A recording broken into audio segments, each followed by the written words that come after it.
Today we're going to talk about informative speaking. When you're giving an informative presentation, one of the things that you have to be aware of is, what is your topic?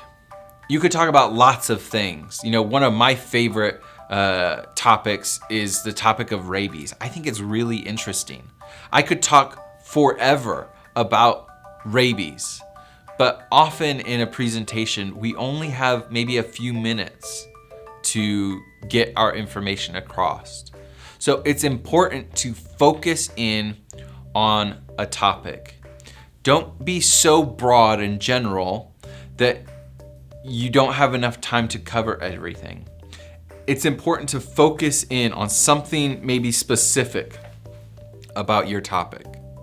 So today, we're going to look at the 4 main types of topics that you have in informative speaking and 3 strategies that can help us focus in on what is the most important pieces of information about my topic that I want to share with my audience, and how do I want them to experience my topic.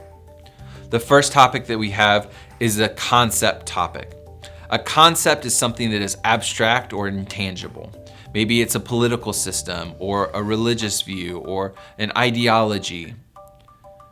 If that's your focus, if that's your topic, how are you going to focus in on what's important within that topic? Well, there are 2 main strategies that you might use. The first is topical. If there are several big ideas that you feel are really important in this topic, maybe they're philosophies or tenets of a belief system, and that's what you really want to communicate, then a topical organizational structure, that strategy is going to focus in on those areas in a way that brings those to the forefront. Maybe there are several specific points in time in that economic system or belief structure that you really want to highlight, those moments in time where something happened. You might go with a chronological order. A chronological strategy is one that moves linearly through time and highlights important moments. So, whether you're highlighting big ideas, important people, and using a topical structure, or highlighting important moments and using a chronological structure, these 2 strategies are going to set you up for success if your informative topic is that of a concept. If a concept is intangible, an object is concrete or physical. If you're informing us about an object, that could be a literal object, but it could also be a person or maybe a group, an organization. There are a couple of strategies that we might use for this type of informative topic that really help us focus in on what's important. So ask yourself, what's most important about my object or my person or this group?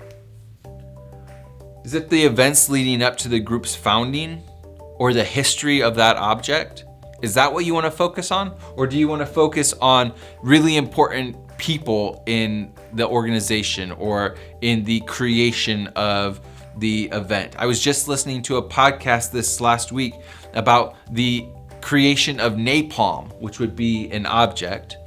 And this podcast was structured around the really important people that brought this, object to life. That was a really engaging way of thinking about this object, was the people who created it. Or maybe you want to go spatially.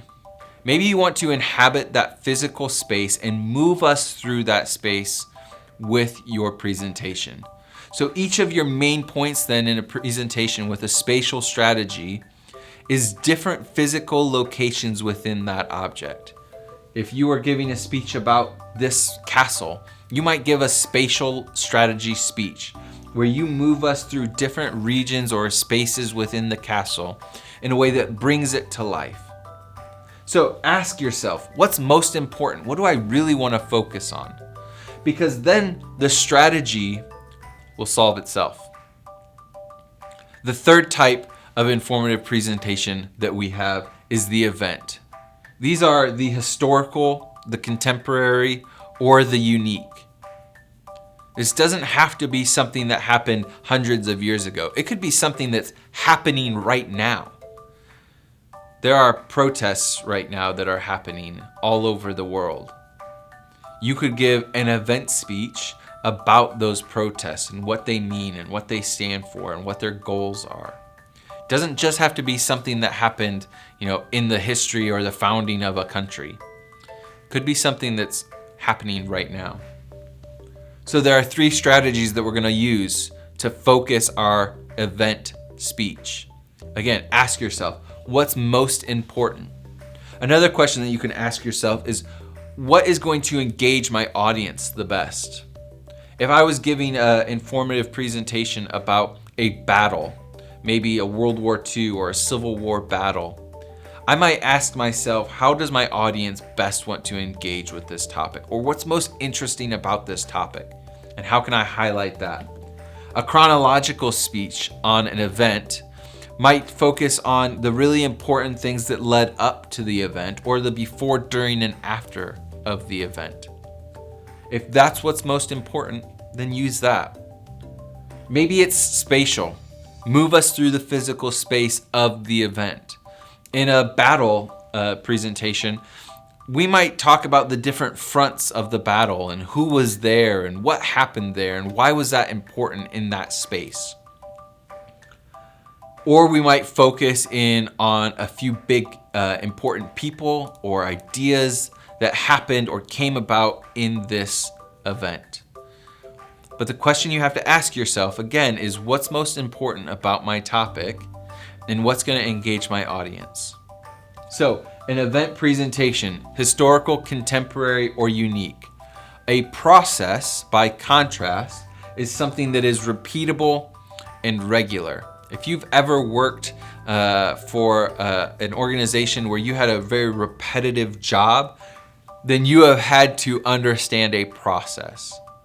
The process that you come to in order to put certain parts together in a certain way, or to clean a room in the most efficient way possible. That's a process. So, a couple ways we might tackle a process speech. We might use a chronological strategy. What are the steps that you need to take in order to complete that process the best? That's definitely a way we could go about informing us about a process or a procedure. But we could also use a topical structure. A topical strategy might say, what are the most important things to remember about this process? And let's introduce them in that order. If I was going to give you a recipe, I might center my speech, I might use a strategy that is topical, and here's one ingredient, and here's what you do with that ingredient, and here's another ingredient, and here's what you do with that ingredient, and here's the last ingredient, and here's what you do with that. If that fits with your informative process that you are telling us about, then use that strategy. The most important question to ask yourself when you are giving an informative presentation: what is my topic? And how am I going to focus in on that topic in the amount of time that I have, in a way that is interesting, engaging, and informative?